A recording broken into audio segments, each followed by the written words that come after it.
Andiamo incontro a dei tempi limitati rispetto al ripristino della strada. Tra le 3 e le 4 settimane, questo è il tempo ipotizzato nel corso del tavolo di coordinamento per la riapertura della statale Alemagna, chiusa dopo le frane di venerdì scorso, un incontro al quale hanno partecipato tutti gli enti coinvolti, Regione Veneto, ANAS, Autostrade e Ferrovie dello Stato, oltre ai comuni di Vittorio Veneto e Alpago. Un tempo lungo, ma certo molto meno di quanto si era ipotizzato nell'immediatezza dell'enorme colata di sassi e fango.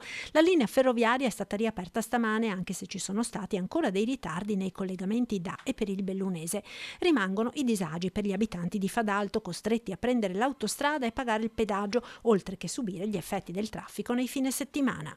Io ho riportato appunto i disagi che stanno vivendo i cittadini del Fadalto rispetto al loro obbligo di prendere l'autostrada ogni giorno, e su questo noi come amministrazione ci impegneremo in quanto prima a vedere un regolamento, un iter che ci possa portare a quantomeno un rimborso, un ristoro delle spese che i cittadini del Fadalto stanno affrontando nel prendere l'autostrada. Nell'incontro si è parlato anche del maxi progetto da 40 milioni di euro per la costruzione di gallerie paramassi che dovrebbero mettere in sicurezza definitivamente l'Alemagna. Un intervento che ANAS farà nei prossimi anni di sistemazione di gallerie paramassi, e quindi voglio dire l'Alemagna sarà messa in sicurezza grazie a un maxi intervento da parte di ANAS.